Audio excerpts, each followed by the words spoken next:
अस्सलामुअलैकुम, मैं हूँ तहमीना शेख। माँ अपनी बड़ी बेटी और दामाद के साथ अपनी छोटी बेटी को मिलने के लिए जाती है उसके फ्लैट पर, जो कि छोटी बेटी ने रेंट पर ले रखा है। इस फ्लैट में से शदीद किस्म की स्मेल आ रही है, बदबू आ रही है। वालिदा, बड़ी बहन, भाई देखते हैं कि ये बदबू कहाँ से आ रही है। अंदर जाते हैं, बेटी नजर नहीं आती, ढूंढते रहते हैं घर में, कहीं नजर नहीं आती है। लेकिन फ्लैट की सफाई इतनी नीटनेस के साथ हुई हुई है कि फुल क्लीन है, साफ सुथरा है, चमक रहा है। किचन में जाकर फ्रिज खोलते हैं। फ्रिज के दो दरवाजे होते हैं, ऊपर वाला फ्रीजर होता है और नीचे वाला सिंपल होता है, जहां हम सालन वगैरह रूटीन की चीजें रखते हैं। नीचे वाले दरवाजे को खोलते हैं तो देखते हैं कि अंदर माँ हैरान हो जाती है, लाश पड़ी हुई है और लाश के टुकड़े टुकड़े पड़े हुए अंदर। चीखें मारने लगती है। फौरन दामाद और बेटी भागे आते हैं। मीत चीखें क्यों मार रही है, क्या हो गया? माँ को जब बेटी और दामाद देखते हैं तो वो फ्रीजर का ऊपर वाला दरवाजा खोलते हैं और देखते हैं कि अंदर बहन का सर कटा हुआ, फ्रीज किया हुआ पड़ा है। फौरन पुलिस को कॉल करते हैं और सारा मामला बताते हैं। पुलिस भी फौरन मौके पर आ जाती है और आकर ये टुकड़े, जिनकी तादाद 59 यानी 59 है, पुलिस इन टुकड़ों को पकड़ती है, वजह अनाद पूछती है, तफसीलात पूछती है। अब वजह अनाद जो है वो बहुत खौफनाक है, शर्मसार है, बेशरम है।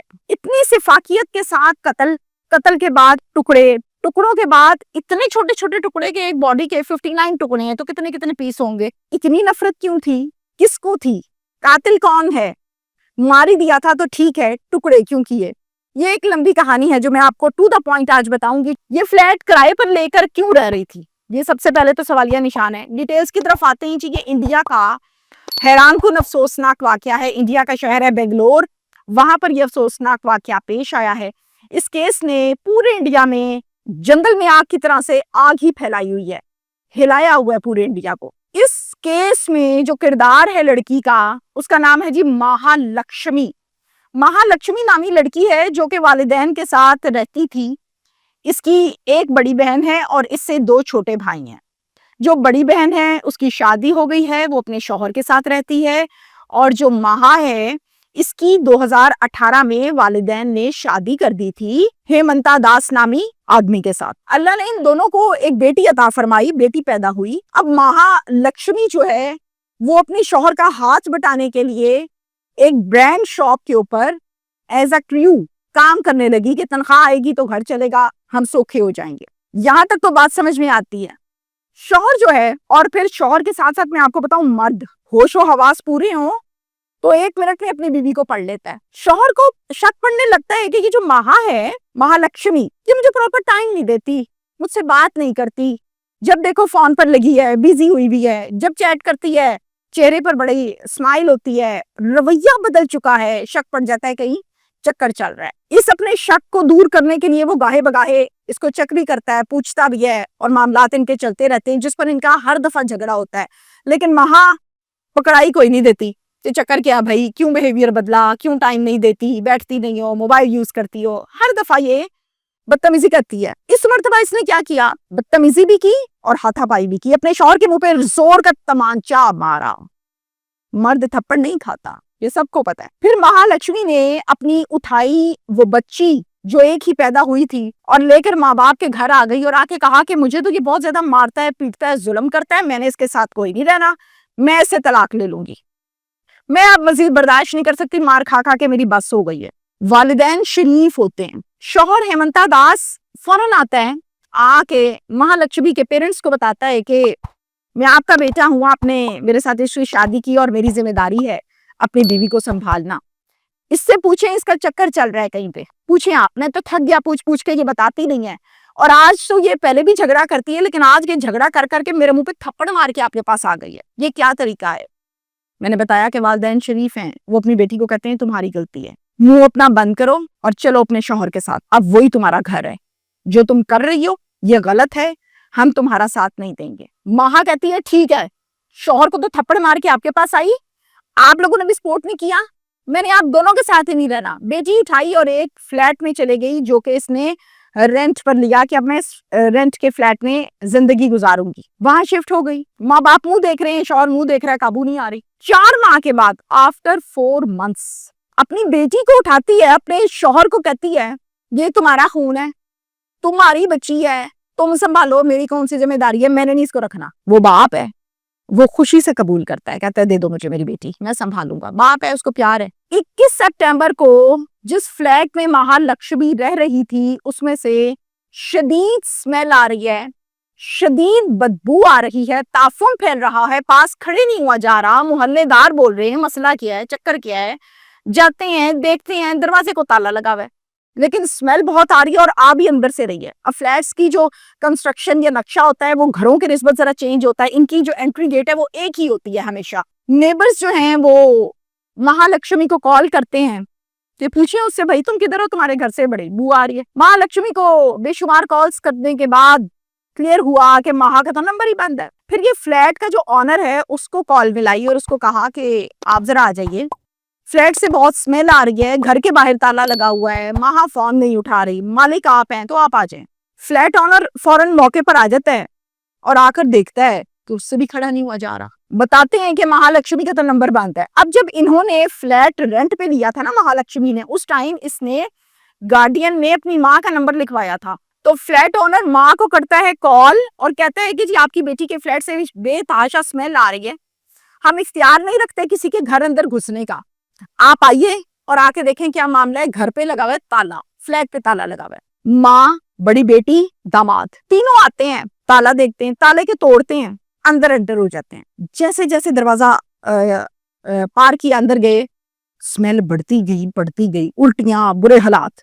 घर की सफाई बहुत अच्छे से हुई भी थी, मैंने आपको बताया चमक रहा था, नीट क्लीन डस्टिंग सफाई सब हुआ। बेड के नीचे देखा कुछ नहीं, दरवाजों के पीछे कुछ नहीं। फ्रिज खोला, नीचे वाला दरवाजा, अंदर बेटी की लाश पड़ी थी 59 टुकड़ों की सूरत में। चीखे मारने लगी, चिल्लाने लगी। जब चीखे मारी तो दामाद और बेटी फौरन पास आई, अम्मी क्या हो गया। लाश पे नजर पड़ी, टुकड़ों पे हक्के बक्के। फ्रीजर का दरवाजा खोला, अंदर बहन का सर पड़ा हुआ है, फुल जमा हुआ यख। हैरान और परेशान फौरन पुलिस को कॉल की और कहा कि आप आ जाइए, यहाँ पर ये मामला बन गया। अब पुलिस ने, वहां के लोगों ने, सब ने double double triple triple mask पहने हैं कि खड़ा हुआ जाए, खड़े होंगे तो देखेंगे। डबल मास्क पहनकर वहां पर खड़े हुए हैं, शदीद बदबू आ रही है। फोरेंसिक को कॉल की है, फोरेंसिक टीम आई है, इन टुकड़ों के उन्होंने सैंपल्स इकट्ठे किए हैं, उस फ्रिज को वहीं से उठाया और ले गए हैं जाकर इस केस को प्रोसीड करने के लिए, टेस्ट करने के लिए। घर वालों से पुलिस इंफॉर्मेशन लेती है कि भाई क्या मामला है, चक्कर क्या है। फिर माँ बाप बताते हैं कि हमारी बच्ची ऐसे ऐसे किसी और के साथ इंटरेस्टेड थी, दामाद मना करता था, दामाद को थप्पड़ मार के हमारे पास आ गई, इसने ज्यादती की, हमने घर से निकाल दिया, इसने फ्लैट रेंट पर लिया, ये वहां रहने लगी, 4 माह के बाद बच्ची वापस कर दी, हमारा इसके साथ मिलना मिलाना नहीं था, रहना नहीं था, ये डिवोर्स चूंकि ले चुकी थी, हमें ये बात पसंद नहीं थी तो हम इससे मिलते नहीं थी, और अब हमें कॉल आई है कि स्मेल आ रही है तो हम मौके पर आए हैं, इससे आगे हम कुछ नहीं जानते। शौहर जो इसका है हेमंता दास, उसको पुलिस तलब करती है, कहती है कि इसके शौहर से पूछगिछ करनी है, नंबर दे दो। नंबर दिया जाता है, हेमंता दास को कॉल जाती है पुलिस की जानिब से कि हाजिर हो जाएं जी, आपसे बातचीत करनी है। आ जाता है, सवाल जवाब शुरू। हेमंता दास, तुमने कत्ल किया है अपनी बीवी को। मैंने नहीं किया। फिर किसने किया।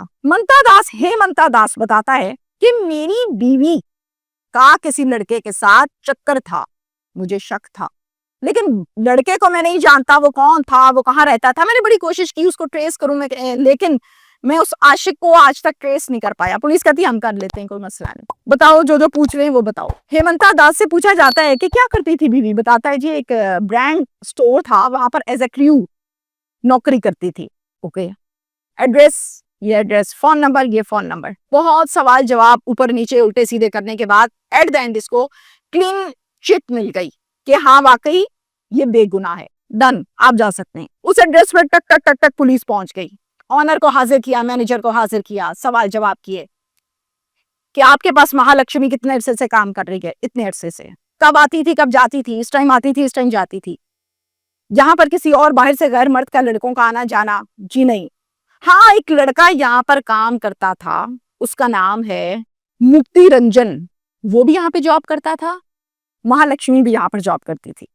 ये दोनों आपस में टाइम बड़ा अच्छा स्पेंड करते थे। हम लोग देख रहे होते थे कि इनकी कितनी अच्छी बनती है, जॉब टाइमिंग्स, हंसी खुशी मिलकर काम करते हैं, कभी उसका काम वो कर देता है, उसका काम वो कर देता है, गपशप इनकी बहुत ज्यादा। यानी आम शख्स देखने वाला ये कहता है कि चक्कर इनका चल रहा है। उस लड़के का नंबर दे दें, एड्रेस दे दें, दे दिया, छापा मारा पुलिस ने, लड़का पकड़ लिया, लवर, आशिक। थाने ले आए, तफ्तीश शुरू कर दी। हाँ भाई, क्यों कत्ल किया? लंबी कहानी जो मैं आपको टू द पॉइंट बताऊंगी। मुलजिम ने एक बाले जुर्म किया कि मैंने कत्ल किया है। पुलिस ने पूछा कत्ल तो किया, 59 टुकड़े क्यों किए भाई? ये क्या चक्कर है? इसके पीछे क्या कहानी है? फिर बताता है वो लड़का, नाम मैं आपको रिपीट कर देती हूँ मुलजिम का, मुक्ति रंजन। मुक्ति रंजन बताता है कि मैं फ्लैट पर जाता था, मुझे इससे प्यार था, मैं टाइम स्पेंड करता था, इसका शौहर नहीं था, इसके माँ बाप इसके साथ नहीं थे, कोई भाई साथ नहीं था, तो मैं इसका वारिस बना, दिल से अपनाया मैंने इस लड़की को। हमारे झगड़े भी होते थे अक्सर, लेकिन सुलह हो जाती थी। लेकिन अब आके मुझे महसूस होता था कि ये मुझे इग्नोर कर रही है, टाइम नहीं देती है, धुतकारती है, ये कहीं और इन्वॉल्व है, मुस्कुरा मुस्कुरा के चैट करती है। मैंने बहुत दफा इसको पूछा, इसने कभी मुझे पकड़ाई नहीं दी। 3 सितंबर को भी इसी बात पर हम दोनों का झगड़ा हुआ।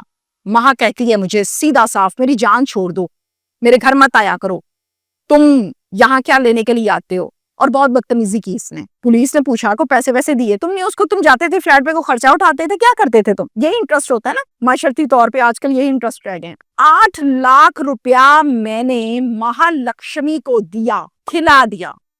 यही नहीं, डायमंड इसको बहुत पसंद था, मैंने सरप्राइज तौर पर डायमंड का एक सेट लिया और इसको गिफ्ट किया। ये बहुत खुश हुई क्योंकि मुझे इससे प्यार था। अब मुझसे पैसा, हीरा, डायमंड समेटने के बाद इसने मुझे किक करा दिया, ठुड्डा करा दिया, चलें टिपिकल जुबान में ठुड्डा करा दिया, और फिर चले गए किसी और आदमी के पास और उससे गप्पे शप्पे मारने लग गई। मैं आदमी हूँ जी, मुझे पता है, मुझे समझ आ रही थी कहीं और इन्वॉल्व है, मुझे मुंह नहीं लगाती और वैसे हंसती खेलती रहती है। इस बात पर हमारा झगड़ा हुआ, इसने मेरे मुंह पे रख के तमाचा दिया। अब ये कौन सा तमाचा है? दूसरा तमाचा है। एक शौहर को मार के माँ बाप के पास गई, अब लवर को मारा, आशिक को मारा, हाथ छुट लड़की है। मुझसे बर्दाश्त नहीं हुआ, मैंने वहीं से चाकू पकड़ा और इस पर दे धराधर वार किए। गुस्से में आके कोई पता नहीं किधर किधर मारा। मर गई महालक्ष्मी। जब मर गई, मैं इसकी लाश के पास बैठ गया नफरत के अंदाज में, क्योंकि मुझे इससे इश्क था। मैं ये बर्दाश्त नहीं कर सकता था कि मेरे इश्क को कोई और हाथ लगाए, गपशप मारे। मुझसे ये हजम नहीं होता था, बर्दाश्त नहीं होता था। मैंने उस इश्क में आके उस डेड बॉडी के पास बैठ के महालक्ष्मी के 59 टुकड़े किए, 59। पुलिस ने पूछा मार तो दी थी तुमने, तो टुकड़े करने की क्या जरूरत थी? ठीक है लड़की मार दी। कहता है जब मैंने मार दी तो नफरत मेरी अभी गई नहीं थी, गुस्सा ठंडा नहीं हुआ, मैंने टुकड़े किए। फिर मैंने उन टुकड़ों को ये सोचा कि आहिस्ता आहिस्ता करके पूरी डेड बॉडी लेकर जाऊंगा, पकड़ा जाऊंगा, आहिस्ता आहिस्ता इन टुकड़ों को थोड़ा थोड़ा करके लेकर जाया करूंगा, जाके कहीं ना कहीं इसको फेंक दूंगा तो मेरी जान छूट जाएगी, मैं पकड़ा भी नहीं जाऊंगा। मकसद मेरा ये था, टुकड़ों का, और नफरत भी थी, मुझे गुस्सा भी था। अभी तो टुकड़े ले जाने शुरू किए थे तो बात भी खुल गई, स्मेल आ गई। मुझे नहीं पता था कि लाश में से स्मेल भी आती है। मैंने फ्रिज में इसीलिए रखा था कि शायद स्मेल नहीं आएगी। अब मैं इस केस के 2 से 3 किरदार हैं, उनके कैरेक्टर्स के मुतालिक तो आपको बता ही चुकी। मैं राइट टाइम राइट डिसीजन पर बात करूंगी आपसे। शौहर का बहुत अच्छा डिसीजन था, यकीन करें मैं डिवोर्स के हक में नहीं हूं, लेकिन बहुत अच्छा डिसीजन था कि उसने तलाक दी, गंद बाहर निकाला, जान छुड़ाई अपनी। फिर माँ के गले पड़ गई, फिर माँ बाप को बदनाम किया, फिर वहां से फ्लैट में चले गई, वहां लवर को बदनाम किया, फिर उसके गले पड़ गई, उसके मुंह पे थप्पड़ मारा, फिर उसको छोड़ा, एक और आशिक ढूंढ लिया। यानी किरदार बहुत खराब था। एक के बाद सीरीज चलती है आशिकों की महालक्ष्मी की जिंदगी में।